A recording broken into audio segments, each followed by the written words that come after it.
দশম শ্রেণী ভৌতবিজ্ঞান ও পরিবেশ, মানে ক্লাস 10-এর। দেখো বইটি দেখানো ভালো করে, যেটা রাইটার হলো দোয়ারি মুখোপাধ্যায়। এটা হলো নবভারতী প্রকাশনীর দশম শ্রেণী ভৌতবিজ্ঞান ও পরিবেশ। এই ভিডিওতে আমরা আলোচনা করব এই বইয়ের অষ্টম অধ্যায়, মানে কত নম্বর অধ্যায়? 8 নম্বর অধ্যায়।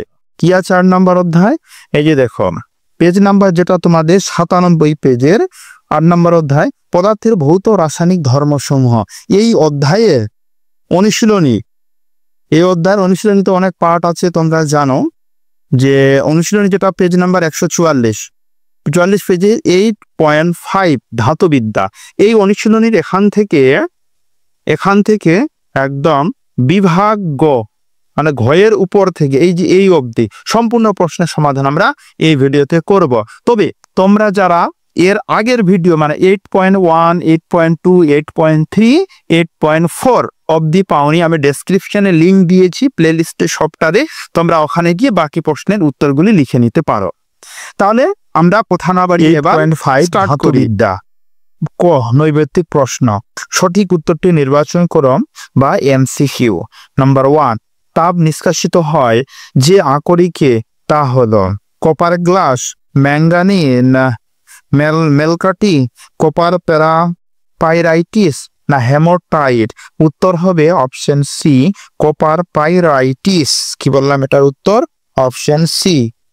তারপরে নাম্বার 2, মুদ্রা ধাতু হলো জিঙ্ক, তামা, লোহা, অ্যালুমিনিয়াম। এটার উত্তর হবে তামা, অপশন বি। তারপরে নাম্বার 3, সংকর ধাতু ব্রোঞ্জে আছে তামা, জিঙ্ক, তামা, টিন, তামা, লোহা, জিঙ্ক, টিন। উত্তর হবে অপশন বি, তামা, টিন। তারপরে নাম্বার 4, লোহার উপর যাতে মরচে না পড়ে সেই জন্য যে ধাতুর প্রলেপ লোহার উপর দেওয়া হয় তা হলো জিঙ্ক না তামা, অ্যালুমিনিয়াম না ম্যাগনেসিয়াম। উত্তর হবে জিঙ্ক। তারপরে নাম্বার 5, মুক্ত অবস্থায় প্রকৃতিতে পাওয়া যায় এমন একটি ধাতু হলো ম্যাগনেসিয়াম, জিঙ্ক, সোনা না লোহা। উত্তর হবে অপশন সি, সোনা। নাম্বার 6, কার্বনের পরিমাণ সবচেয়ে বেশি আছে স্টিলে, কাস্ট আয়রনে, রড আয়রনে না ক্রোম স্টিলে। এটার উত্তর হবে কাস্ট আয়রনে, অপশন সি। তারপরে নাম্বার 7, ভাঙা লোহা জোড়া দিতে থার্মিট পদ্ধতির জন্য ব্যবহার করা হয় সিইউ, এএল, জেটেন না এমজি। উত্তর হবে অপশন সি, এএল। তারপরে নাম্বার 8, জার্মান সিলভার একটি সংকর ধাতু যাতে আছে সিলভার, লোহা, দস্তা। এটা হবে অপশন বি, সিলভার, তামা ও দস্তা। এবার আমরা সঠিক তথ্যের পাশে রাইট চিহ্ন এবং ভুল তথ্যের পাশে ক্রস চিহ্ন বসাও। এখানে ঠিক আর ভুল, এখানে মোট কয়টি আছে? 4টি। তাহলে প্রশ্ন উত্তর পরপর সাজিয়ে আমরা করব। তাহলে নাম্বার 1, জিঙ্কের সঙ্গে ক্ষারের কোনো বিক্রিয়া হয় না। অ্যান্সার হবে ভুল। নাম্বার 2, ম্যাগনেলিয়ামে থেকে অ্যালুমিনিয়াম ও ম্যাগনেলিয়াম। ঠিক।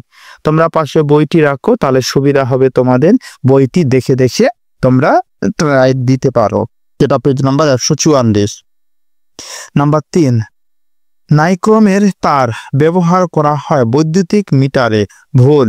নাম্বার 4, বিজারণ দ্বারা জিঙ্ক অক্সাইড থেকে জিঙ্ক ধাতু নিষ্কাশন করা হয়। এটা সঠিক বা রাইট চিহ্ন দেওয়া হয়েছে। এর আগে আমরা ঠিক ভুল করলাম, এবার আমরা করব অতি সংক্ষিপ্ত উত্তর ভিত্তিক প্রশ্ন। কি আছে? 1 থেকে মোট 14টি প্রশ্ন আছে। 14 হবে, এখানে 13টি হবে। এখন 10-এর পরে 11 হতো, এখানে সিরিয়াল নাম্বার ভুল দিয়েছে, 10-এর পরে 12 দিয়েছে ডাইরেক্ট, তাহলে 11, 12, 13, মোট 13টি প্রশ্ন হতো। 13টি প্রশ্ন উত্তর এবার আমরা পরপর প্রশ্ন উত্তর সহকারে করব। তাহলে দেখো অতি সংক্ষিপ্ত উত্তর ভিত্তিক প্রশ্ন। নাম্বার 1, একটি ধাতুর নামকরণ যেটি অ্যাসিড ও ক্ষার উভয়ের সঙ্গে বিক্রিয়া করে হাইড্রোজেন উৎপন্ন করে। এটার উত্তর হবে জিঙ্ক। এবার নাম্বার 2, নিচের ধাতুগুলির 2টি করে আকরিকের নাম লেখো। অ্যালুমিনিয়ামের 2টি আকরিক হলো বক্সাইট আর করুন্ডাম। ব্র্যাকেটের মধ্যে আমি সংকেতগুলো লিখে দিয়েছি, তোমরা লিখলেও হবে, সংকেতগুলো না লিখলেও হবে। তারপর তামার সংকর ধাতুর নাম হলো কপার পাইরাইট আর ক্যালকো পাইরাইট। জিঙ্কের সংকর ধাতুর নাম স্কালারাইট আর জিঙ্কাইট। লোহার সংকর ধাতুর নাম হলো হেমেটাইট আর ম্যাগনেটাইট। এবার 3 নাম্বার প্রশ্ন, লোহার দুটি আকরিকের নাম ও সংকেত লেখো। উত্তর হেমেটাইট বা হিমোটাইট আর ম্যাগনেটাইট। নাম্বার 4, দস্তার দুটি করে উৎসের নাম ও সংকেত লেখো। তাহলে কি? নাম্বার 1 ক্যালামাইন আর স্ফালারাইট। তারপরে নাম্বার 5, তামারের একটি প্রধান আকরিক ও সংকেত লেখো। অ্যান্সার হবে কপার পাইরাইট CuFeS2। তাই অ্যালুমিনিয়ামের প্রধান আকরিক কি? সংকেত সহ লেখো। উত্তর হবে বক্সাইট Al2O3H2O। নাম্বার 7, কোন ধাতুর খনিজ বলো। কোনটি কোন ধাতুর খনিজ এবার লিখতে হবে আমাদের। তাহলে বক্সাইট হলো অ্যালুমিনিয়াম। 2 নাম্বার আছে হেমেটাইট, এটা হবে লোহা। তারপরে কার্ডেনাইট potassium, calamine zinc, dolomite magnesium. 8 number প্রশ্ন, নিষ্ক্রিয় লোহা কি? উত্তর নিষ্ক্রিয় লোহা হলো এমন লোহা যা অক্সিজেন বা অন্যান্য উপাদানের সঙ্গে প্রতিক্রিয়া করে মরিচা বা অক্সাইড গঠন করে না। সাধারণত এটি লোহা যা কোনো বিশেষ প্রক্রিয়ায় আচ্ছাদিত থাকে। নাম্বার 9, একটি ধাতুর নাম করো যা উভয়ধর্মী অক্সাইড গঠন করে। এটার উত্তর হবে তামা। নাম্বার 10, লোহা ছাড়া আর কোন কোন ধাতু প্রকৃতিতে ক্ষয় হয়? অ্যান্সার হবে তামা, সীসা, আজির। নাম্বার হলো 11, মরিচা কি? এতে Cl1 আয়নের উপস্থিতিতে দ্রুত মরিচা পড়ে কেন?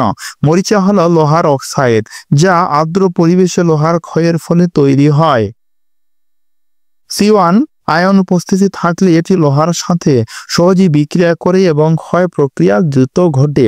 নাম্বার 12, অ্যালুমিনিয়াম পাত্রের উপর বায়ুর উপস্থিতিতে সাদা প্রলেপ পড়ে। এই প্রলেপটি কি?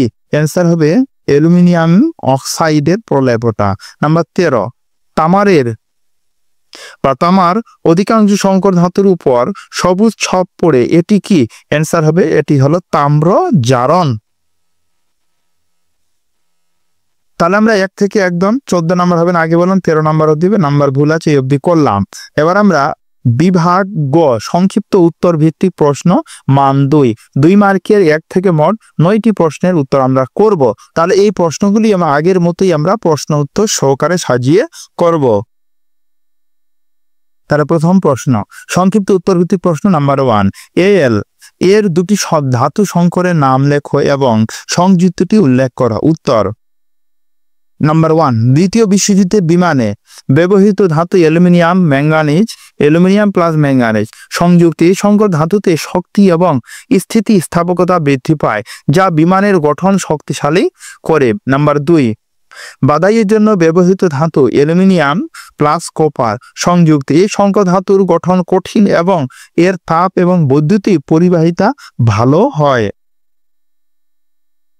2 নম্বর প্রশ্ন, তামা ও দস্তার দ্বারা গঠিত দুটি সংকর ধাতুর নাম লেখো। উত্তর ব্রাশ, যেটা তামা প্লাস দস্তা মিলে গঠিত হয়, আর জিঙ্ক ব্রাশ, ওটা তো তামা ও দস্তা মিলে গঠিত হয়। এবার আমরা 3 নম্বর প্রশ্ন করব, নিচে ধাতু সংকরগুলির উপাদানের নাম উল্লেখ করো। প্রথম হলো জার্মান সিলভার, এটা হলো তামা প্লাস দস্তা। কাঁসা তামা প্লাস সীসা, পিতল তামা প্লাস দস্তা, আর ব্রোঞ্জ তামা প্লাস সীসা। এবার নাম্বার 4, অ্যালুমিনিয়ামের পাত্রে NaOH ঘটানো হয় না কেন? উত্তর অ্যালুমিনিয়ামের পাত্রে NaOH ঘটানো হয় না কারণ NaOH অ্যালুমিনিয়ামের সাথে বিক্রিয়া করে হাইড্রোজেন গ্যাস উৎপন্ন করে এবং একে দ্রবীভূত করতে পারে, যার ফলে অ্যালুমিনিয়ামের পাত্র ক্ষতিগ্রস্ত হতে পারে। এবার নাম্বার 5, আর্দ্র বাতাসে ফেলে রাখলে তামার উপর সবুজ আস্তরণ পড়ে, ওটি কি এবং সংকেত লেখো। এটি তাম্রজারণ হিসাবে পরিচিত। এটি তামার উপর আর্দ্র বাতাসের কারণে সৃষ্ট সবুজ রঙের অক্সাইড স্তরের সংকেত হল Cu2OH2CO3। তারপরে নাম্বার 6, Al-Zetan বা Cu এর পাত্রে অ্যাসিটিক খাদ্য রাখা হয় না কেন? উত্তর অ্যালুমিনিয়াম, জিঙ্ক এবং তামা এর পাত্রে অ্যাসিডিক খাদ্য রাখা হয় না কারণ অ্যাসিডের সাথে ধাতুগুলির প্রতিক্রিয়া হতে পারে, যার ফলে খাদ্যে ধাতু মিশে গিয়ে তা মানব স্বাস্থ্যের জন্য ক্ষতিকর হতে পারে। এবার নাম্বার 7 লোহা কয় প্রকার ও কি কি উদাহরণ? লোহা হলো 2 প্রকার, ধাতব লোহা যেটা সাদা মাটি বা লোহা, আর অধাতব লোহা, লোহা ছাড়া অন্যান্য ধাতু। নাম্বার 8 ধাতু সংকর গঠন করা হয় কেন? ধাতু সংকর গঠন করা হয় কেন? উত্তর, ধাতু সংকর গঠন করা হয় তাদের শক্তি, স্থায়িত্ব, পরিবাহিতা এবং আনুষ্ঠানিক বৈশিষ্ট্য উন্নত করার জন্য। এটি ধাতুর গুণগত মান বৃদ্ধি করে এবং বিশেষত যান্ত্রিক, বৈদ্যুতিক বা তাপীয় উদ্দেশ্যে ব্যবহারে উপযোগী করে। নাম্বার 9 জাহাজ যখন সমুদ্রের ওপর চলে তখন দ্রুত মরিচা পড়ে কেন? জাহাজ সমুদ্রের মধ্যে থাকে, যেখানে আর্দ্রতা এবং লবণাক্ত পানি থাকে।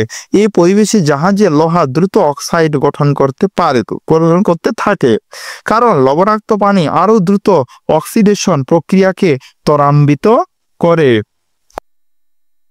তাহলে আমরা বিভাগ গ সংক্ষিপ্ত উত্তরভিত্তিক প্রশ্ন 9 নাম্বার প্রশ্নের সমাধান আমরা করলাম, একদম 1 থেকে 9 অবধি। তাহলে আজকে এই অবধি আমরা 8.5 এর এই অবধি আজকে করব, বিভাগ ঘ নাম্বারটা আমরা করব না, এখান থেকে করলাম। তাহলে আজকে অবধি, দেখা হচ্ছে এর পরের ভিডিওতে। ধন্যবাদ।